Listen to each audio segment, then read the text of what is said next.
I'm just wrapping up my week with yet another SUV, which has been given the go farther treatment, as is the trend these days in the industry. And this time you are looking at the 2025 Lexus LX Overtrail. How about that? So they took the flagship SUV, they gave it some really meaty 18-inch Toyo all-terrain tires, colored it in nori green pearl, and gave it a hybrid system. Now, this is not the only LX you can get with the hybrid, but this is the initial trim in the hybrid lineup, believe it or not. Priced from $118,000 with the Mark Levinson premium audio system. So if you've always wanted an LX that goes a little bit farther and doesn't just serve as transportation at the high-end hotel or in those doctors' parking spaces at the hospital, here you go.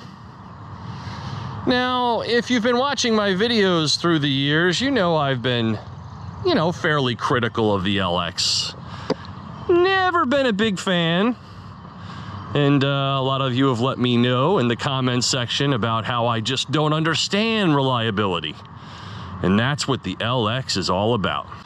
So, it's very compromised in a number of ways by its body-on-frame design. So there's three strikes here for me. One, it doesn't utilize its interior space very well.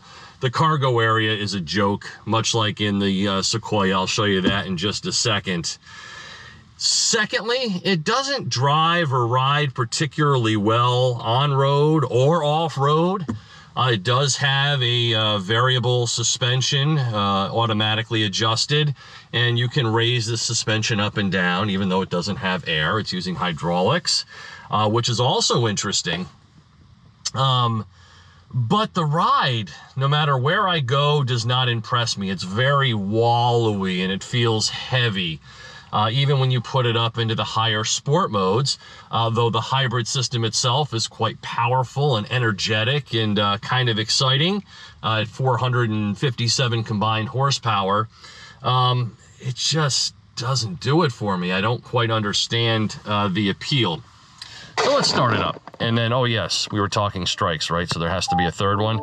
Well, that third one being that this is a hybrid system that has been giving me just over 16 miles per gallon this week, which, as you can see there, 16.5. Now, it is rated at 20 mpg combined. For whatever reason, I have not been seeing that. Yes, we've been doing some off-roading in it to try it out. And there are all kinds of great features on its resume, right? Albeit a little bit scattered. So you've got a locking center differential down here, and then for God knows what reason, Lexus sticks a couple of buttons down here for the front and rear lockers, kind of separate from the others. And then you've got some, I wouldn't call them confusing, but not exactly intuitive controls here. So you've got the multi-terrain select. Once you press that, you can dial into all different kinds of modes here: sand, mud, deep snow. That stuff's cool, right?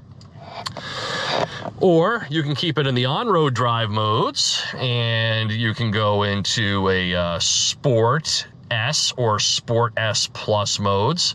Again, none of this really seems to fix the suspension, which is just wallowy and truck-like, and not at all sophisticated enough to be priced at this level.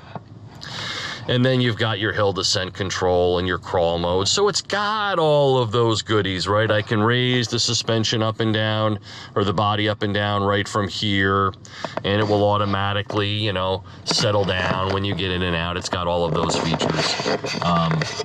But boy, in driving this, I have to wonder who would choose this over, say, like a Yukon Denali Ultimate. You could save yourself some money. You get a far more usable interior, you get better infotainment, better electronics, better mileage, maybe a little. And you get Super Cruise. Of course, this doesn't do any kind of hands-free driving either. So the Overtrail model to me just doesn't make a ton of sense, and there's not a lot to differentiate, Sometimes Lexus and Toyota, they just like to tiptoe into certain segments. And this is what this feels like. Like maybe give me some unique stitching, maybe something that says Overtrail, maybe something that gives this thing, I mean, you won't see the word Overtrail anywhere unless I've missed it somewhere. I can't find it.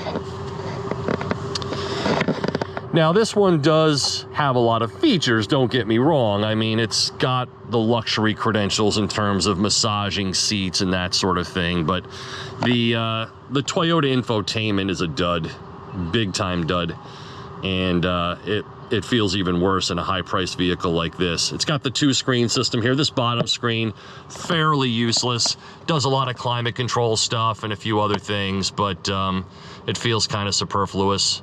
I do like the climate concierge stuff that Lexus does, and this open pore wood trim. Okay, that's good. Here's the second row seats. Now, you do get all-weather floor mats. Woohoo! So that's standard on the Overtrail.